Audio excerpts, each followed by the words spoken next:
Today we will tell the story of Joseph, which can be found in the book of Genesis, chapters 37 and 39. May the word of God reach our hearts as a source of inspiration for our lives.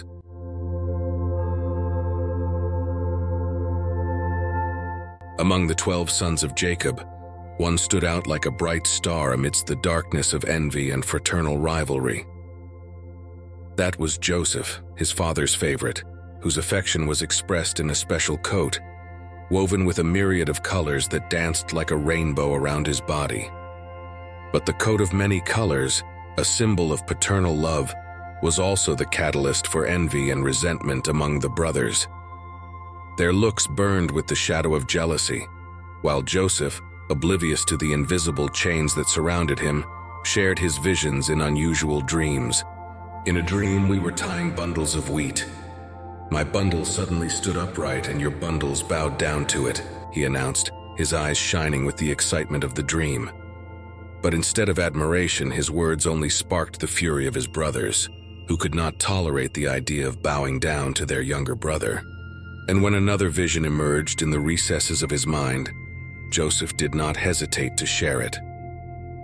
In another dream, the sun, the moon, and 11 stars bowed down to me, he proclaimed, his voice reverberating with a certainty that troubled his listeners. Even Jacob, his father, raised his eyebrows at these claims. "Will your mother, I, and your brothers really bow down to you?" he asked, perplexed. Despite the doubts, Joseph's words echoed, planting seeds of intrigue and restlessness in the hearts of those around him. On any given day, when the sun painted the sky with its golden hues, Joseph's 10 older brothers decided to take the flocks to graze in a distant field. Jacob, sensing an opportunity to check on his sons, decided to send Joseph to find out. As Joseph approached, his brothers caught sight of him, and a wave of envy and resentment grew in their hearts. "Here comes that dreamer," they whispered among themselves. "Let's kill him and throw him into a deep pit. Then we'll see what happens to his dreams." Reuben, the eldest brother, intervened. "Don't kill him, just throw him into the pit." His plan was to rescue the boy later and return him to their father. So the brothers agreed and threw Joseph into a pit.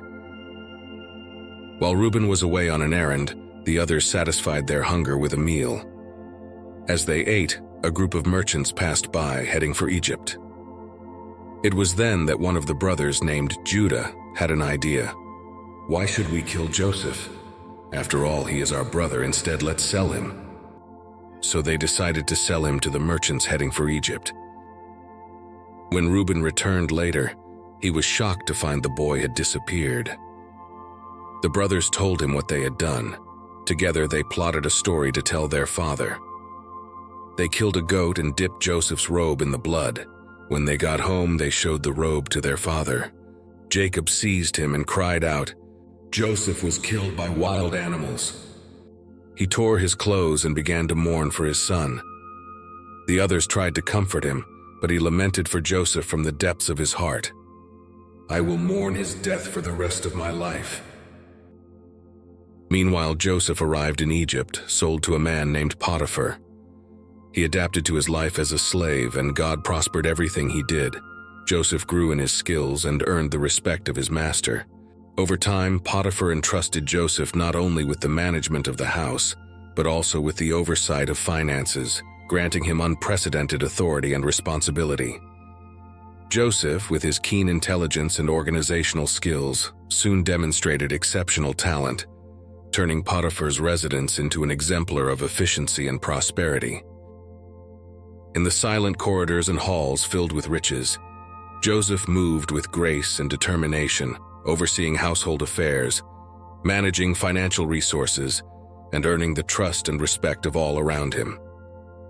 His eyes shone with the seriousness of a man committed to his duty, while his agile mind devised plans for Potiphar's house's success. However, among the luxurious quarters of that mansion, a shadow lurked in the darkest corners. It was Potiphar's wife, a woman of captivating beauty and iron will, whose fiery gaze fell upon Joseph with an intensity that did not go unnoticed. She longed for his presence, desiring him with a passion that consumed her soul. One day, in an act of audacious temptation, she approached Joseph with an improper proposal, urging him to lie with her. But Joseph, faithful to his integrity and fear of God, vehemently refused, rejecting her firmly.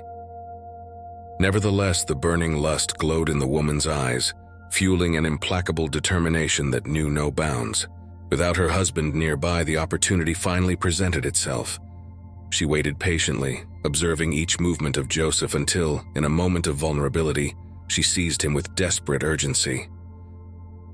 He struggled to free himself, but his attempts were in vain against her determined strength. The scene unfolded in a whirlwind of emotions as Joseph, desperate to escape, abandoned his cloak in the woman's eager hands and fled, leaving behind not only the fabric but also his innocence amidst the turbulence of forbidden desire. Furious and consumed by the desire for revenge, she decided to act. Her cry echoed through the opulent corridors of the mansion, summoning the household servants into a flurry of concern. With false tears and a trembling voice, she recounted a distorted story. Joseph, the faithful steward, had entered her room and attempted to drag her to his bed. She claimed that he only fled when she screamed, presenting the cloak left behind as irrefutable proof of her. Upon returning home, Potiphar was greeted by a tearful wife, who repeated the distorted narrative with indignant fervor.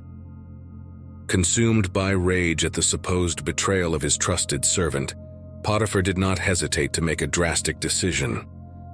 Without further investigations, Joseph was cast into the shadows of the prison, his life suddenly plunged into the relentless darkness of injustice and slander.